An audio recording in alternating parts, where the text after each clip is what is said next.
নির্বাচনের মাধ্যমে ফিরে আসছে তারেক রহমান ও লুৎফুজ্জামান বাবর জোটে। বাবর মনোনয়ন পেয়েছেন নেত্রকোনা ৪ আসনে, তারেক লড়বেন বগুড়া ৬ আসনে। এদিকে খালেদা জিয়া একাই লড়বেন তিনটি আসন থেকে। এছাড়া নিজ নিজ আসন থেকে মনোনয়ন পেয়েছেন মির্জা ফখরুল ইসলাম আলমগীর, সালাউদ্দিন আহমেদ এবং শহীদুদ্দিন চৌধুরী অ্যানিরা। বিএনপির এই নেতারা অতীতের গ্রহণযোগ্য নির্বাচনগুলোতে একচ্ছত্র আধিপত্য দেখিয়ে এসেছে। আসন্ন জাতীয় নির্বাচনের জন্য ২৩৭টি আসনে বিএনপি তাদের প্রার্থী তালিকা প্রকাশ করেছে। মনোনয়ন পাওয়া ২ শতাধিক ব্যক্তির মধ্যে সবচেয়ে জনপ্রিয় কয়েকজনের নির্বাচনী এলাকা এবং সেখানে তাদের অবস্থান সম্পর্কে জেনে নিন। শুরুতেই বেগম খালেদা জিয়া নিজের রাজনৈতিক ক্যারিয়ারে কখনোই নির্বাচনে হারেননি তিনি। এবার তার জন্য রাখা হয়েছে ফেনী ১, বগুড়া ৭ ও দিনাজপুর ৩ আসনগুলো। ছাগলনাইয়া, ফুলগাজী ও পরশুরাম উপজেলা নিয়ে গঠিত ফেনী ১ আসন থেকে বরাবরই প্রার্থী হয়ে জিতে আসছেন তিনি। অতীত ভোটের ইতিহাস বলে দেয় সেখানে তার জনপ্রিয়তা আকাশচুম্বী। মূলত এলাকাটি খালেদা জিয়ার পৈতৃক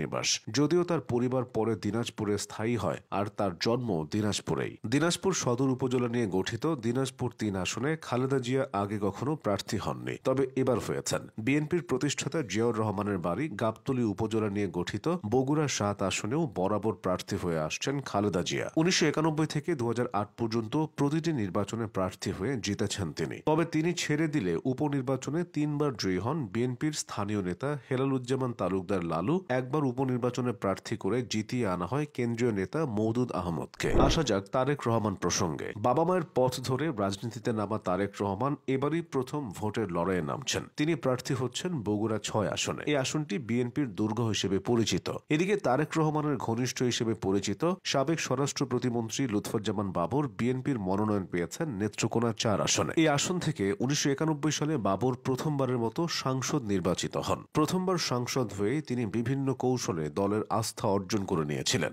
এরপর ১৯৯৬ সালের প্রথম নির্বাচনে তিনি পুনরায় সাংসদ নির্বাচিত হন। ২০০১ সালে তিনি তৃতীয়বারের মতো সাংসদ হন এবং মন্ত্রণালয়ের দায়িত্ব পান। নেত্রকোনার পাশাপাশি দেশব্যাপী বাবরের জনপ্রিয়তা ব্যাপক। বিএনপির যেসব প্রার্থীদের নিয়ে বেশিরভাগ মানুষ আশাবাদী, বাবর ও তারেক রহমান তাদের মধ্যে অন্যতম। এদিকে প্রত্যাশিতভাবে ঠাকুরগাঁও ১ আসনে মনোনয়ন দেওয়া হয়েছে বিএনপি মহাসচিব মির্জা ফখরুল ইসলাম আলমগীরকে। এই আসন থেকেই তিনি ৩ দশকের বেশি সময় ধরে নির্বাচন করে আসছেন। কখনো হেরেছেন, কখনো জয়ী হয়েছেন, তবে প্রতিদ্বন্দ্বিতা করে ধীরে ধীরে জনপ্রিয়তা বাড়িয়েছেন। ২০০১ সালে প্রথমবার মির্জা ফখরুল ইসলাম আলমগীর ঠাকুরগাঁও ১ থেকে সাংসদ হয়েছিলেন। বিএনপির আরেক শীর্ষ নেতা সালাউদ্দিন আহমেদ মনোনয়ন পেয়েছেন তার নির্বাচনী আসন কক্সবাজার ১ থেকে। ষষ্ঠ, সপ্তম ও অষ্টম জাতীয় সংসদ নির্বাচনে অংশ নিয়ে সালাউদ্দিন আহমেদ এই কক্সবাজার ১ তথা চকরিয়া পেকুয়া থেকে সাংসদ নির্বাচিত হয়েছিলেন। একটানা ৩বার কক্সবাজার ১ আসনে সাংসদ হয়ে তিনি রেকর্ড সৃষ্টি করেছিলেন।